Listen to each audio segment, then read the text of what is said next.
గదిలోకి ఎవరో వచ్చారు. వచ్చారా?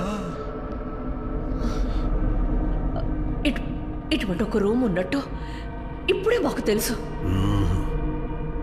ఎవరో వచ్చారు.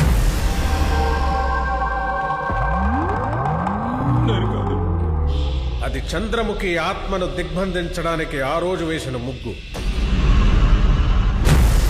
ఎవరో ఇక్కడికి వచ్చి వెళ్ళిన తర్వాతే ఈ ఇంట్లో సమస్యలు మొదలయ్యాయి. ఓరి దుర్మార్గులారా, రావద్దు రావద్దని మొత్తుకున్నాను కదా, వచ్చి దాన్ని లేపేశారు కదరా. చెప్పండి, ఎవరొచ్చారు?